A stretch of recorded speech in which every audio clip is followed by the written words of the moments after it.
Don't forget to subscribe, like and comment. Spider-Man, Across the Spider-Verse. My esteemed colleague Christy Lemire opened her review of Spider-Man, Into the Spider-Verse with a quote from her 9-year-old asking if he could see it again, so I think there's some synergy in quoting my 9-year-old to open this one. That might be the best movie I've ever seen. Spider-Man, Across the Spider-Verse explodes onto screens this week, building on the foundation of the masterful Spider-Man, Into the Spider-Verse with stunning animation, unforgettable characters, and complex themes. The first note I took after seeing it was so much movie. Like the work of a young artist who refuses to be restrained by the borders of the frame, Across the Spider-Verse is loaded with incredible imagery and fascinating ideas. It is a smart, thrilling piece of work that reminded me of other great Part 2s like The Dark Knight and The Empire Strikes Back. Like those films, it leaves viewers anxiously anticipating the next chapter, which will come in March 2024, and it earns its cliffhangers by grounding them in a story of young people refusing to submit to a concept of what a hero's arc needs to be. Across the Spider-Verse opens just over a year after the action of the first movie. Gwen Stacy, Haley Steinfeld, is back in her universe, trying to keep her identity secret from her father, George, Shea Wiggum. When an alternate version of the villainous Vulture, Jorma Taccone, drops into her reality, the bad guy ends up trailed by the intense Spider-Man 2099, Oscar Isaac, and confident Spider-Woman, Issa Rae. They reveal to Gwen that they're part of a secret spider society that has been cleaning up inter-universe messes, capturing villains who end up in the wrong one and sending them home again. When Gwen's identity is blown with her dad, she joins the Spider Crew, correcting the errors of multiverse. Of course, fans will remember that Miles Morales, Shameik Moore, is essentially one of those errors. The Peter Parker of his universe died trying to save him, and the spider that bit Miles was never supposed to be there. But it was. So now what? This story's backbone is about pushing back against determinism and moving forward with what's in front of you. Superhero culture has used multiverse stories to expand on the concept of potential, but this film, and I hope these themes really land in its sequel, suggests that it's way more important to hold on to the reality in your hands than imagine all of the other ones that might have been. It's about controlling your own fate more than giving into a scripted narrative of heroism. More than most superhero movies, it's about empowerment instead of destiny. And that's powerful stuff. Back to Miles. He's in his version of Brooklyn, trying to balance being a good student with being a friendly neighborhood Spider-Man. He's considering telling his mother, Rio, Luna Lauren Velez, and father, Jefferson, Brian Tyree Henry, the truth, but worries what it could do to their relationship if he does.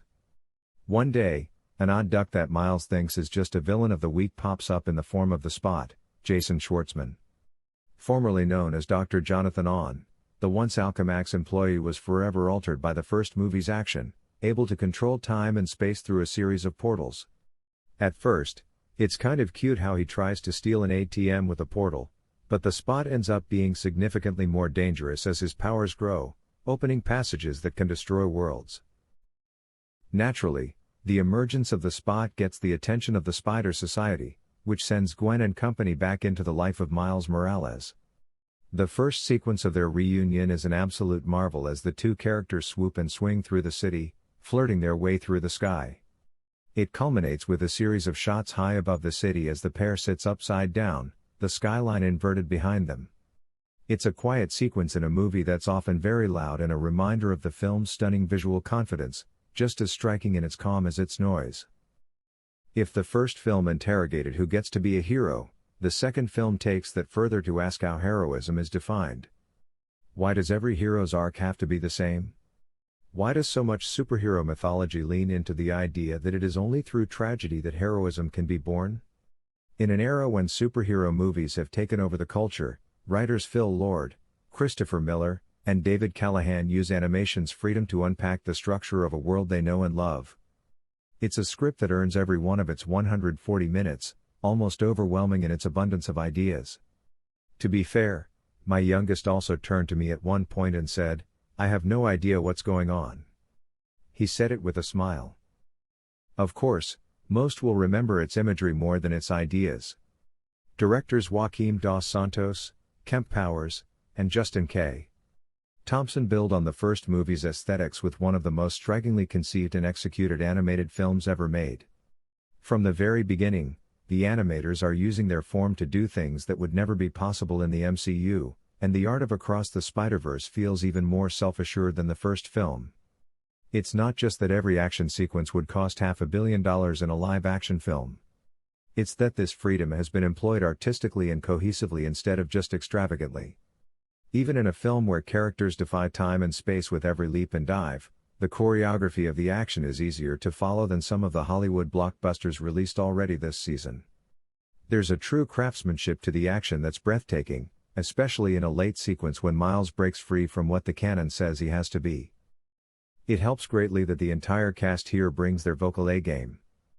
There are so many celebrity voices here, including a number of cameos only villains would spoil, but I want to give some praise to Shameik Moore, who finds the perfect register for the odd intersection of youth, manhood, and heroism in which Miles finds himself.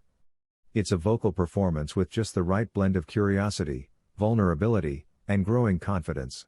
Steinfeld, Henry, Ray, Jake Johnson, Schwartzman, Velez, Daniel Kaluuya, Isaac, there's no weak link. Everyone was clearly inspired by the creative potential of this script. Mediocre sequels repeat what came before, knowing that fans will return for more of the same. Great sequels build on what came before, enriching themes and setting the table for what's to come. I wish that we weren't seemingly in a blockbuster era of non-endings, but I feel like Across the Spider-Verse earns its open conclusion. It's not just a way to guarantee that ticket buyers return. It's not a threat to finish an incomplete story. It's a promise to continue one that's already so rewarding. Don't forget to subscribe, like and comment.